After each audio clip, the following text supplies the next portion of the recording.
warahmatullahi wabarakatuh. Hai teman-teman, kami dari kelompok 5 ingin menjelaskan tentang biografi Kiai Haji Abdurrahman Wahid.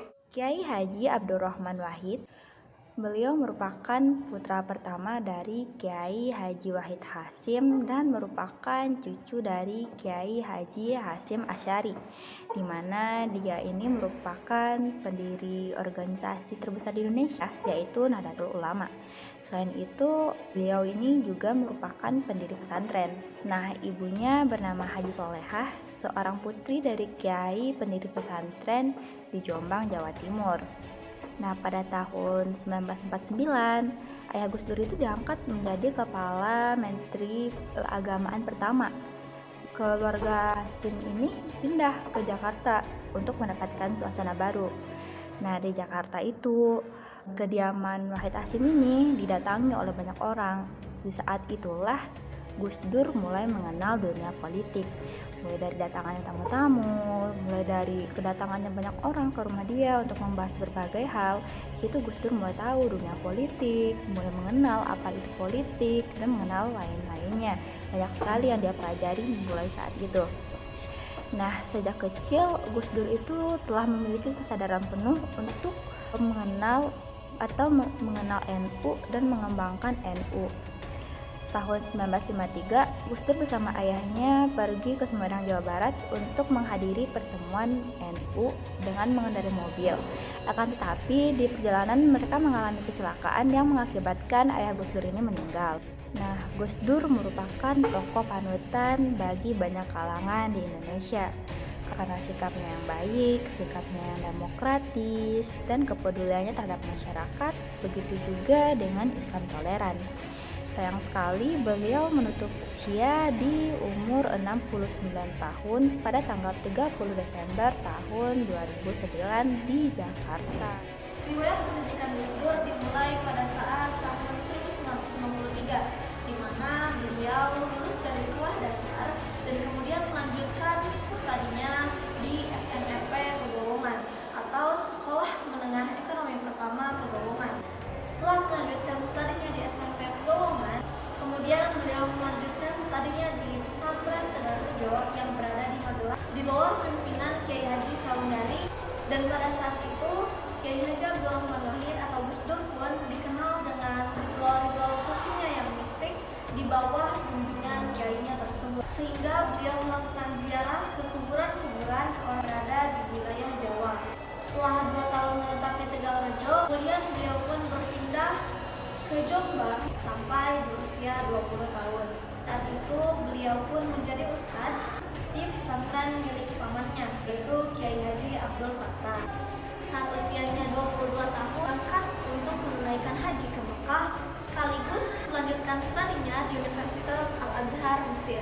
Setibanya di Mesir, kemudian Gus Dur pun melanjutkan studinya, akan tetapi sayangnya Gus Dur merasa kecewa karena beliau tidak bisa melanjutkan studinya tersebut dikarenakan harus masuk ke madrasah aliyah terlebih dahulu.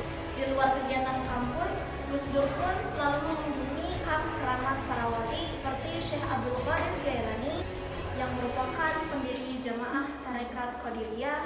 Gus Dur pun banyak mendalami ajaran Imam Junaidi Al-Baghdadi yang merupakan pendiri aliran Nahdlatul Ulama. Setelah menyelesaikan pendidikannya di Baghdad, kemudian Gus Dur pun melanjutkan studinya ke Eropa. Akan tetapi Gus Dur pun tidak bisa mengikuti studi tersebut dikarenakan beliau harus bisa menguasai bahasa Yunani, Jerman, dan Latin. Untuk menghilangkan rasa kecewanya, kemudian Gus Dur pun menjadi pelajar keliling yang melakukan studi ke berbagai universitas di belahan dunia. Akhirnya Gus Dur pun menetap di Belanda selama 6 bulan dan sekaligus mendirikan suatu perkumpulan pelajar muslim yang ada di Belanda. Suatu perkumpulan pelajar muslim Indonesia dan Malaysia yang tinggal di daratan Eropa, dan akhirnya Gus Dur pun sempat pergi ke McGill University untuk memperdalam kajian keislamannya. Dan Gus Dur kembali setelah terilham sebuah berita tentang perkembangan dunia pesantren,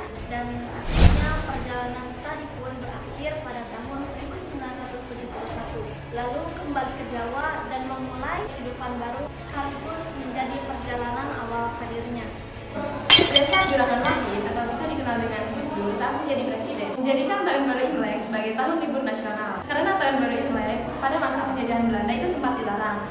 Namun pada saat pendudukan Jepang, Imlek dilegalkan untuk menjadi hari libur nasional berdasarkan keputusan Osamu Seirei pada tahun 1942. Yang kedua yaitu menjadikan agama Konghucu sebagai agama resmi di Indonesia. Pada masa Abdurrahman Wahid atau Gus Dur, agama Konghucu diresmikan menjadi agama resmi di Indonesia. Pada awalnya, agama di Indonesia hanya berjumlah 5, namun saat Abdurrahman Wahid meresmikan agama Konghucu ini, maka agama di Indonesia berubah menjadi 6. Yang ketiga yaitu berusaha untuk menghapus diskriminasi terhadap Partai Komunis Indonesia atau lebih dikenal dengan PKI. Setelah mengalami diskriminasi sosial, ekonomi maupun politik di bawah rezim Orde Baru terkait dengan gerakan Partai Komunis Indonesia di masa lalu. Namun, pada saat Gus Dur atau Abdurrahman Wahid menjabat sebagai presiden, maka Gus Dur ini tidak menyetujui adanya diskriminasi terhadap Partai Komunis Indonesia. Namun, bukan berarti Gus Dur atau Abdurrahman Wahid ini menyetujui terhadap sikap dan tindakan dari Partai Komunis Indonesia ini. Maka dari itu, dari sikap Gus Dur ini, dalam tulisannya, beliau mendapat banyak tantangan dan kecaman pada masa di tahun 2012. Yang keempat yaitu merawat paham kebangsaan di tubuh Nahdlatul Ulama atau dikenal dengan NU sebagai organisasi Islam terbesar di Indonesia pada masa itu. Nahdlatul Ulama atau lebih dikenal dengan NU itu memiliki peran yang sangat besar dalam pembangunan di Indonesia. Dari masa ke masa, proses tersebut menjadi suatu jembatan bagi umat Islam untuk berkomunikasi dengan umat yang lain. Dengan keyakinan bahwa persoalan keumatan merupakan persoalan bangsa, begitupun sebaliknya. Yang kelima, Gus Dur ini turut berjasa dalam kesejahteraan pegawai negeri sipil atau bisa dikenal dengan PNS. Saat menjabat sebagai presiden, Gus Dur ini memiliki peran yang sangat besar terhadap PNS. Salah satu kebijakannya yaitu menaikkan gaji PNS dengan signifikan. Berikut adalah penghargaan yang telah diterima oleh Gus Dur.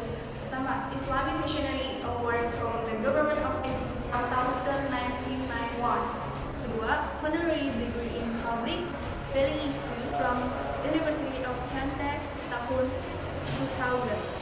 Honoris causa dalam bidang filosofi atau Global Leadership di Columbia University 2008. Honoris causa dari Action Shadow Workers, sebuah penghargaan pada personal yang tinggi memperjuangkan pluralisme dan multikulturalisme, diberikan oleh Simon Wiesenthal Center, yayasan yang bergerak di bidang penegakan HAM dan toleransi antar umat beragama. Oke, segitu aja video dari kami. Kalian jangan lupa klik like, comment, and subscribe. Dan sampai jumpa di video selanjutnya.